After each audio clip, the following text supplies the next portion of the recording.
دل توڑنا منع ہے، 7ویں قسط۔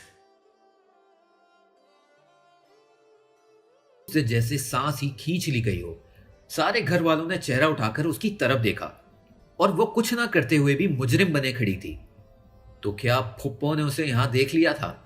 نظریں بھی نہ اٹھا سکی، جیسے وہ عدالت کے کٹہرے میں کھڑی تھی اور اس سے سوال کیا گیا تھا۔ جج ابھی تھوڑی دیر بعد اس سے موت کا فیصلہ سنانے ہی والا تھا۔ آپ ہماری بیٹی پر الزام لگا رہی ہیں سمرین، اس نے ابا کی زبان سے سنا۔ حلق میں آنسوؤں کا گولا بننے لگا۔ اللہ نہ کرے بھائی صاحب، میں نور کے بارے میں ایسا سوچ بھی نہیں سکتی، میں تو بس پوچھ رہی تھی اس سے۔ پھپھو نے کچھ شرمندہ ہوتے ہوئے پہلو بدلا۔ تائی وہیں چارپائی پر سر پکڑ کر بیٹھ گئی۔ لڑکے باہر گلی میں چور کو دیکھنے نکل گئے اور وہ وہیں سر جھکائے کھڑی تھی اور وہیں کھڑی رہ گئی۔ کس وقت کون چلا گیا اسے کچھ پتہ ہی نہ چلا۔ وہ دیوار کے ساتھ بیٹھتی چلی گئی، جیسے ابھی بھی اسے یقین نہیں آیا تھا کہ وہ اس کے اتنے قریب آ کر چلا گیا۔ اس رات والا واقعہ اسے ہفتوں یاد رہا۔ وہ اس بات کو کبھی بھول ہی نہیں سکتی تھی۔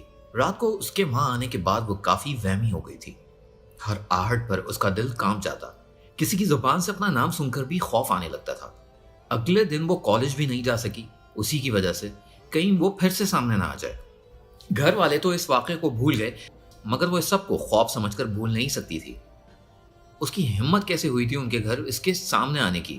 وہ اپنے کزنز کے ساتھ باتیں کرنے سے ڈرتی تھی، اور یہاں ایک اجنبی یوں رات کو دیوار پھلانگ کر آیا تھا۔ اسے اپنا چہرہ ہمیشہ ڈھانپ کر رکھا تھا، اور وہ کیسے اچانک آ کر اسے بے پردہ کر گیا۔ بہت دن گزر جانے کے بعد بھی وہ رات کو باہر نکلنے سے ڈرتی تھی کہ شاید کہیں سے وہ اچانک نہ آ جائے۔ وہ رات بھر یہی سوچتی تھی کہ آخر وہ کیا سوچ کر آیا تھا اس رات، اور اگر اس کے علاوہ کوئی اور اسے دیکھ لیتا تو کیا ہوتا؟ پورا خاندان اس کے بارے میں کیا سوچتا؟ ابا اس معاملے میں کتنے سخت تھے، وہ کیسے بھول سکتی تھی؟ جب ایک بار ابا نے نشا کو کسی لڑکے کے ساتھ کار میں دیکھا اور گھر آ کر تایا سلطان سے بات کی کہ بچی ہے، سنبھالو، کہیں قدم بھٹک نہ جائیں۔ انہوں نے تو اسے چھوٹے بھائی کی حیثیت سے اپنا سمجھ کر نصیحت کی تھی، اور یہی بات تایا نے تائی سے کہی۔ تائی نے ابا کے سامنے تو خیر کچھ نہیں کہا، لیکن بعد میں بڑا شور کیا۔ اپنی بیٹی کو چاہے 10 نقاب پہنا دے، لیکن میری بیٹیوں کے معاملے میں دخل اندازی میں برداشت نہیں کروں گی۔ اپنے مولویوں والے فتوے میرے گھر تک نہ لائے۔ وہ بہت دیر تک اپنے پوشن میں شور کر کر کے اماں اور اسے سناتی رہی، اور اب اگر ابا کو اس رات والا واقعہ پتہ چلتا تو وہ شاید اس سے جان سے ہی مار دیتے۔ وہ گھر میں بھی اداس ہی رہنے لگی۔ ابا نے ایک بار پوچھا بھی تھا، کیوں اداس ہے میرا بچہ؟ اس نے مسکرا کر ٹال دیا۔ شاید وہ یہ سمجھ رہے تھے کہ وہ پیپرز کی وجہ سے پریشان ہے۔ پھر کچھ دن بعد وہ اس سب کو برا خواب سمجھ کر بھول گئی۔ اس کے ٹیسٹ ہو رہے تھے اور وہ دل و جان سے پیپرز کی تیاری کرنا چاہتی تھی۔ وہ اپنی پہلی والی روٹین میں واپس آ گئی، لیکن اب بھی کبھی کبھی کام کرتے ہوئے وہ خیال اس کے ذہن میں آ ہی جاتا تھا۔ وہ سب کو بھول بھی جاتی اور بھول بھی چکی تھی، لیکن ایک بار پھر وہ لائبریری میں اس کے سامنے آ گیا۔ السلام علیکم۔ وہ کوئی کتاب اٹھائے ٹائٹل دیکھ رہی تھی جب اسے اپنے عقب میں اس کی آواز سنائی دی۔ کتاب اس کے ہاتھ سے گرتے گرتے بچی تھی۔ جو مسکرا رہا تھا ہمیشہ مسکراتا رہتا تھا۔ میں اس رات کے لیے سوری کرنا چاہتا ہوں۔ مجھے یوں آپ کے گھر نہیں آنا چاہیے تھا۔ جانے آپ میرے بارے میں کیا سوچتی رہی ہوں گی، لیکن میں ایسا ہوں نہیں۔ اس نے اپنے ہاتھوں کی کپکپاہٹ پر قابو پانے کے لیے کتاب کی جلد کو مضبوطی سے پکڑ رکھا تھا۔ کبھی تھینک یو، کبھی سوری، جیسے وہ اس کے سامنے آنے کے لیے بہانے ڈھونڈ رہا تھا۔ اس نے ایک ٹھنڈی سانس لی اور نقاب سے جھانکتی آنکھوں سے اس کی طرف بس اب بہت ہو گیا والی نظر سے دیکھا۔ وہ شاید آنکھیں پڑھنا جانتا تھا، تبھی فوراً مثالیتی انداز میں بولا، اوکے، آپ ناراض نہ ہوں، میں دوبارہ نہیں آؤں گا آپ کے سامنے۔ اور وہ اسے دیکھتے ہوئے وہاں سے چلا گیا۔ اس نے سکون کا سانس لیا۔ اس بار وہ اتنا نہیں ڈری جتنا پہلی بار اس کے سامنے آنے سے ڈری تھی، اور نہ وہ اس کے بارے میں سوچ رہی تھی۔ ایک بار پھر وہ کتاب دیکھنے میں مصروف ہو گئی۔ گھر آ کر وہی شادی کی باتیں، رسمیں اور تیاریاں۔ پھپھو، اماں اور تائی سبھی ایک ساتھ بیٹھی تھی۔ اس نے تائی کو بہت عرصے بعد اپنے پورشن میں دیکھا تھا۔ ان کے موڈ کا کچھ پتہ نہیں چلتا تھا، کبھی ناراض تو کبھی راضی۔ نیلم نشا بھی آج کل گھنٹوں ان کے گھر بیٹھ کر ہونے والی بھابھی کی تعریفیں کرتی۔ بقول زویا ان کو مامی ٹرین کر کے بھیجتی تھیں۔ وہ سب کو سلام کر کے اندر چلی گئی۔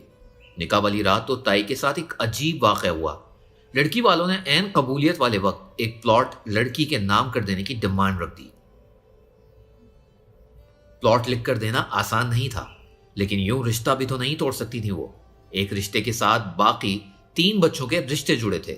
عین نکاح کے وقت اچھا پھنسایا لڑکی کی ماں نے تائی کو۔ پلاٹ لکھ کر دینے کے علاوہ اور کوئی راستہ بچا بھی نہیں تھا ان کے پاس۔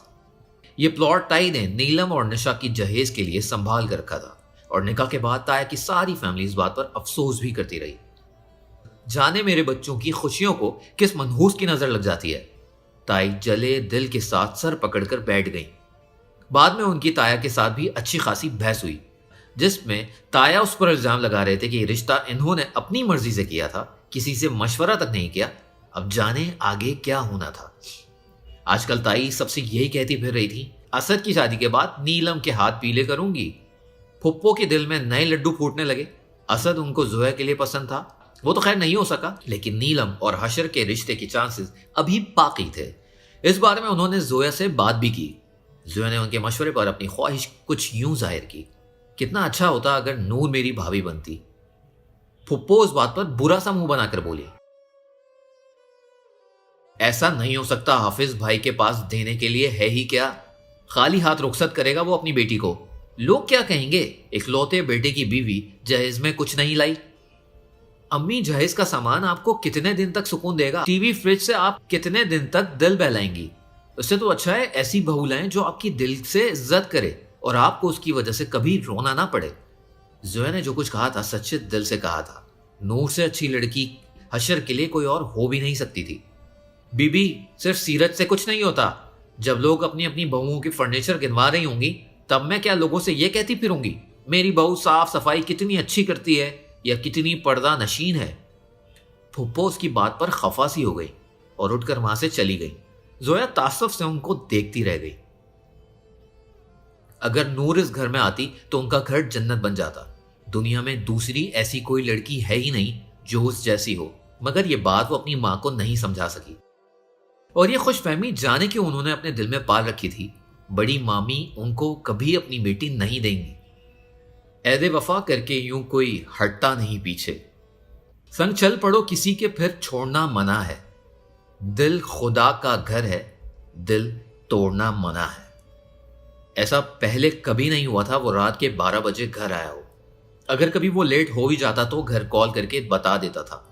اتنا غیر ذمہ دار وہ کبھی نہیں تھا، لیکن اس رات نہ صرف وہ گھر دیر سے آیا بلکہ گھر کال کرنا بھی بھول گیا۔ اسے امید تھی سب گھر والے اس وقت سو چکے ہوں گے، مگر اس کا اندازہ غلط ثابت ہوا۔ پورچ میں گاڑی پارک کر کے جب وہ اندر داخل ہوا تو سامنے ہال میں امی ٹہلتی ہوئی نظر آئیں۔ اسے دیکھ کر وہ بےتابی سے اس کی طرف لپکیں۔ عمر کے جس حصے سے وہ گزر رہا تھا، رئیسہ بیگم کافی محتاط ہو گئی تھی۔ دل کیف، بیٹا تم کہاں رہ گئے تھے؟ کب سے ہم آپ کی راہ دیکھ رہے ہیں۔ اس کے گال چھو کر انہوں نے بڑی محبت سے اسے دیکھا۔ اس نے حسب عادت ماں کے ہاتھ پکڑ کر ہونٹوں سے لگائے۔ سوری امی، میں ذرا لیٹ ہو گیا۔ وہ معذرت بھرے لہجے میں بولا۔ وہ دونوں چلتے ہوئے اندر آئے۔ تم نے ابھی تک کھانا بھی نہیں کھایا ہوگا، رئیسہ بیگم نے خود اندازہ لگایا۔ کون کھانا؟ اس نے کسی خیال میں ڈوبے ہوئے پوچھا۔ رئیسہ بیگم نے چلتے چلتے پیچھے پلٹ کر اسے دیکھا۔ کون کھانا کیا مطلب کھانے میں کیا ہے؟ بہت بھوک لگی امی۔ اس نے بات سنبھال لی تھی، ورنہ آج کل وہ جیسی حرکتیں کر رہا تھا کوئی اسے دیکھ کر پاگل سمجھے گا۔ ملازمہ نے کھانا ٹیبل پر سجایا۔ رئیسہ نے خود کھانا نکالا تھا اس کے لیے، اور وہیں اس کے سامنے ٹیبل پر بیٹھی رہی جب تک وہ کھانا کھاتا رہا۔ مگر وہ اس طرح بے خیالی میں کبھی کھانا نہیں کھاتا تھا۔ کھانے کے دوران وہ کچھ وقفے کے لیے رک جاتا، کسی سوچ میں ڈوب جاتا اور پھر کھانا شروع کر دیتا۔ وہ نظریں اٹکائے اسے دیکھ رہی تھیں، مگر وہ اپنے دھیان میں اتنا مگن تھا کہ ماں کا دیکھنا بھی نہیں دیکھ سکا، اور جب دیکھا تو شرمسار سا ہوتے ہوئے مسکرایا۔ بریانی بہت ٹیسٹی ہے امی۔ اس نے مسکراتے ہوئے چمچ کی طرف اشارہ کیا۔ رئیسہ بیگم نے بڑی سوچتی نظروں سے اسے دیکھا، پھر مسکرا دی۔ واقعی یہ بڑی ٹیسٹی ہے، لیکن یہ بریانی نہیں ہے، کسٹرڈ ہے۔ اس نے ہونٹ کاٹ کر شرمندگی سے نیچے دیکھا اور پھر سر نہ اٹھا سکا۔ ایسا اس کے ساتھ پچھلے کچھ دنوں سے ہو رہا تھا۔ وہ ایسے عجیب و غریب واقعات کا شکار ہونے لگا جیسے ایک بار کالج میں وہ عمر کے ساتھ باتیں کرتے کرتے اس کے سامنے کالج گیٹ سے داخل ہوتی نور دکھائی دی۔ وہ مجسمہ بن کر اسے دیکھتا رہا جیسے پورے کالج میں اس کے علاوہ کوئی اور تھا ہی نہیں۔ وہ کالج گیٹ سے داخل ہو کر کلاس روم میں بھی جا چکی تھی اور وہ اب تک کالج کے گیٹ کو ہی دیکھے جا رہا تھا، جیسے سانس لینا بھول گیا ہو۔ اسے نہیں معلوم عمر کیا کہتا رہا۔ 5 منٹ بعد جب عمر نے اسے جھنجھوڑا تو وہ ہوش میں آیا۔ تم نے میری ایک بات بھی نہیں سنی نا؟ عمر نے جل کر اسے دیکھا۔ اتنی دیر تک وہ ایسے ہی بولتا رہا۔ ایکچولی نہیں، کیونکہ میں کچھ اور سوچ رہا تھا۔ وہ مسکرایا، کتابیں اٹھا کر کھڑا ہوا۔ عمر نے تعصب سے سر ہلاتے ہوئے اسے دیکھا۔ اور دوسرا واقعہ کچھ یوں ہوا، جب وہ کلاس میں بیٹھا لیکچر اٹینڈ کر رہا تھا تو بیٹھے بٹھائے جانے وہ کہاں چلا گیا۔ پروفیسر کیا لیکچر دے رہا ہے، وائٹ بورڈ پر کیا لکھا جا رہا ہے، اسے کچھ ہوش نہیں تھا۔ پتہ نہیں کب عمر نے اس کے سر پر زور سے رجسٹر مار کر جیسے اسے نیند سے جگایا۔ کیفے، آر یو اوکے؟ اس نے نہ سمجھتے ہوئے پیچھے دیکھا۔ پیچھے کیا دیکھ رہے ہو؟ کیفے تمہارا ہی نام ہے۔ اسے خود سمجھ نہیں آیا وہ بیٹھے بیٹھائے کہاں چلا گیا تھا۔ سر احمد نواز کا پیریڈ ختم ہو گیا ہے۔ اس نے کلاس روم کی طرف دیکھا جو پوری خالی تھی۔ صرف ان کا ہی نہیں، ان کے بعد کے 2 اور پیریڈز بھی لگ کر ختم ہو چکی تھی۔ لیکن تم کہاں تھے؟ کہاں تھا وہ؟ پتہ نہیں کہاں تھا وہ۔ عمر اسے کلاس روم سے باہر لے آیا تھا، اور اس دن جب وہ کینٹین کے سامنے بیٹھے بیٹھے چائے بسکٹ کھا رہے تھے تب اس نے دور سے نور کو دیکھا۔ پھر سے مجسمہ، ہاتھ، پیر، آنکھیں، سب کچھ ہلنا بند، جیسے رات کو کبھی کبھی سلپ پیرالائز ہوتا ہے نا، جس میں صرف آنکھیں کھلی رہتی ہیں، جسم کا دوسرا کوئی حصہ کام نہیں کرتا۔ بالکل وہی ہو رہا تھا اس کے ساتھ۔ وہ سامنے سے ہٹ بھی گئی تھی لیکن وہ ویسے ہی پتھر بنا بیٹھا رہا۔ عمر اس کے ساتھ بینچ پر بیٹھا چائے پی رہا تھا۔ پھر کچھ دیر بعد جیسے وہ خود ہی آزاد ہوا تھا، اس نے ایک بار پھر بسکٹ کھانا شروع کیے، لیکن ذہن ابھی بھی کہیں اور تھا۔ عمر نے گھور کر اسے دیکھا۔ ایسے کیا دیکھ رہے ہو مجھے؟ بہت دیر تک عمر کو اپنی طرف گھورتا پا کر وہ پوچھ بیٹھا۔ اب بسکٹ کو پانی میں ڈبو کر کھاؤ گے تو ایسے ہی دیکھوں گا نا؟ اس نے چونک کر نیچے دیکھا۔ پانی کا گلاس؟ کچھ شرمندہ ہوتے ہوئے اس نے اپنے بالوں پر ہاتھ پھیرا۔ یہ تم بار بار اسٹیچو بننا بند کرو ورنہ اتنی مار کھاؤ گے مجھ سے، ہاسپٹل کی ایمرجنسی وارڈ میں ملو گے پھر۔ اس نے عمر کے ہونٹ ہلتے ہوئے دیکھے۔ پتہ نہیں کیا کہہ رہا تھا وہ۔ شروع میں ایسا ہوتا تھا کہ وہ صرف اسے دیکھ کر ہی پیرالائز ہوتا تھا، لیکن آج کل وہ موجود ہوتی یا نہیں ہوتی، وہ کہیں اور نکل جاتا تھا۔ اور وہ کون تھی، کیا تھی، وہ کیوں اس کے بارے میں اتنا سوچ رہا تھا؟ بلکہ صرف اسے ہی سوچ رہا تھا۔ اس کی ایمانداری، اس کی سادگی نے نہیں، بلکہ اس کے پورے وجود نے اسے متاثر کیا تھا۔ آخر کیا سوچ کر وہ رات کو اس کے گھر گیا تھا، وہ آج تک نہیں جان سکا۔ وہ جہاں تھی وہاں تھی، اور جہاں نہیں تھی وہاں بھی تھی۔ اور وہ کہاں کہاں نہیں تھی، اس کے گھر میں، اس کے ذہن میں، اس کی کتابوں میں، اس کی قلم میں۔ کیا وہ کوئی جادو تھی جس نے آتے ہی اس کا سارا وجود قید کر لیا تھا؟ وہ اس رات 2 بجے کے بعد آج تک پوری نیند نہیں سو سکا۔ یہ اسے اگلے دن کی بات ہے جب وہ لائبریری کے باہر دھوپ میں بیٹھے تھے اور یوں ہی سامنے سے گزرتی وہ اسے دکھائی دے گئی۔ وہ اپنی کزن کے ساتھ چلتی ہوئی کینٹین کے سامنے چلی گئی جہاں سے وہ اسے نظر نہیں آ رہی تھی۔ اس نے عمر سے کہا، چلو درخت کے نیچے بیٹھتے ہیں، مجھے بہت گرمی لگ رہی ہے۔ عمر رجسٹر وغیرہ اٹھا کر کھڑا ہوا۔ وہ ایسے درخت کے پاس آ کر بیٹھ گیا جہاں سے وہ ان کو دیکھ سکتا تھا، مگر وہ اسے نہیں دیکھ سکتی تھی۔ وہ جب تک وہاں کھڑی رہی وہ کینٹین کو دیکھتا رہا، اور جب وہ چلی گئی وہاں سے وہ تب بھی کینٹین کو دیکھتا رہا۔ اس نے دور سے ان کو دیکھا، وہ لائبریری کے دوسرے دروازے کی طرف جا کر بیٹھ گئی۔ یہاں تو بڑی سردی ہے یار، چل کر دھوپ پہ بیٹھتے ہیں۔ وہ بیچارہ جو صبح سے پیپر کی تیاری کر رہا تھا اس بات پر گھونسا تو بنتا تھا۔ یہ سردی گرمی کا چکر کیا ہے؟ وہ سوچتا تو اسے چکر آ جانے تھے۔ واپسی پر ڈرائیونگ سیٹ پر جب بیٹھا تو عمر نے اس کے سامنے ہاتھ جوڑتے ہوئے کہا، تیری بڑی مہربانی، تو آج گاڑی نہ چلا۔ کیا ہوا؟ میں بالکل ٹھیک ہوں، اس نے مطمئن ہو کر کہا۔ ہاں تو بالکل ٹھیک ہے، لیکن آج میں ذرا مرنے کے موڈ میں نہیں ہوں۔ اس نے کالج آنے جانے کا وقت بھی بدل دیا۔ وہ لیٹ آنے والوں میں سے تھا، لیکن اب وہ سب سے پہلے کالج جاتا تھا اور گیٹ کے سامنے جھاڑیوں کے پیچھے کتابیں پھیلا کر بیٹھ جاتا۔ رئیسہ بیگم اس کی تبدیلی پر حیران تھی۔ ایسا پہلے تو کبھی نہیں ہوا، تم اس وقت کالج؟ اس نے ہونٹ بھینچ لیے. اس سے پہلے کبھی اس کی زندگی میں وہ بھی تو کہاں ہی تھی. وہ زیادہ تر رات کا وقت عمر کی چھت پر گزارتا. وہ کرائے کے ایک چوبارے پر رہتا تھا جہاں سے آسمان، چاند، ستارے سب صاف نظر آتے تھے. اس سے پہلے ایسا نہیں ہوا تھا. اسے ستاروں میں دلچسپی ہوئی ہو. عمر یار، یہ چاند آج کچھ زیادہ بڑا نظر نہیں آ رہا؟ اس نے سنجیدگی سے لیٹے لیٹے پوچھا. عمر نے موبائل اسکرین سے نگاہ ہٹا کر اسے دیکھا. ہاں، آج چاند کچھ زیادہ ہی بڑا ہو گیا ہے. ستاروں کی تعداد بھی کافی زیادہ ہو گئی ہے، اور آج آسمان بھی گلابی گلابی سا ہو گیا ہے. عمر نے جل کر کہا. کبھی کبھی تو عمر اس کی حرکتوں اور باتوں سے ڈر جاتا تھا. کتنی عجیب عجیب باتیں کرتا تھا، کہیں کسی آصف وغیرہ کا سایہ ہی نہ ہو اس پہ.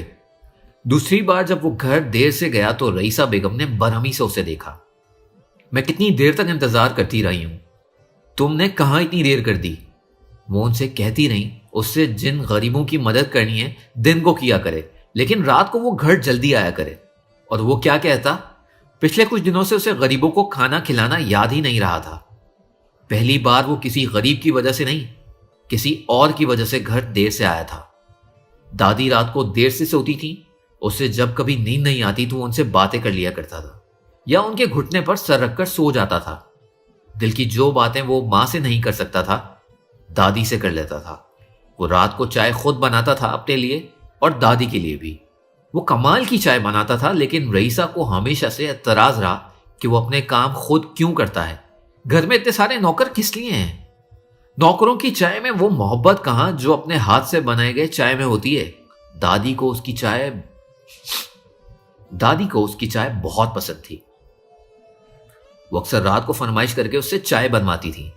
وہ دادی کے پرانے وقت کی کہانیاں بنا بور ہوئے گھنٹوں سنتا رہتا تھا. دادی کو اس کی ہمدردی اور اس کی انسانیت بہت پسند تھی. تمہاری ماں غلط کہتی ہے دل کیف، اکیلے وہ رہ جاتے ہیں جن کے دل میں محبت نہیں ہوتی. محبت کرنے والے کبھی تنہا نہیں ہو سکتے، وہ اسے پیار سے کہتی. وہ غریب بے کس معذور لوگوں کے لیے جو ادارہ کھولنے کا خواہش مند تھا، اس کی پہلی بنیاد وہ رکھ چکا تھا. شہر سے بالکل باہر کم آبادی والے حصے میں اس نے اپنا پروجیکٹ شروع کر دیا. وہ اسے ملک کا سب سے بڑا ادارہ بنانا چاہتا تھا، جہاں ہر غریب کو کھانا، علاج مفت ملتا اور وہاں رہنے کی سہولت بھی. کسی کو بیٹے نے گھر سے نکال دیا، کسی بیوی کو شوہر نے گھر سے باہر کر دیا، کوئی کسی یتیم کو راستے میں چھوڑ گیا. وہ ان سب کے لیے ایک ایسی پناہ گاہ قائم کرنا چاہتا تھا. وہ ماں باپ کا اکلوتا تھا. دولت اس کی سوچ سے 1000 گنا زیادہ تھی. فیکٹریوں اور زمینوں سے آنے والا پیسہ اس کی ضروریات سے بہت زیادہ تھی، اور ان پیسوں کو وہ کسی اور کی ضرورت بنانا چاہتا تھا. تم نے 2 کروڑ کا چیک پاس کروایا، ایسی کیا ضرورت آ گئی تھی تمہیں؟ کھانے کے وقت رئیسہ بیگم نے اس سے پوچھا. دادی بھی وہیں تھی. پیسہ خرچ کرنے کے معاملے میں وہ ان سے کبھی سوال نہیں کرتی تھی. وہ جتنا خرچ کرنا چاہتا خرچ کرتا، لیکن اتنی بڑی رقم ایک ساتھ پاس کرنے پر وہ پوچھ بیٹھی. امی، آپ کو یاد ہے میں نے 1 سال پہلے آپ سے ایک خیراتی ادارہ کھولنے کی بات کی تھی، مجبور لوگوں کے لیے پناہ گاہ. میں اسی پر کام کروا رہا ہوں.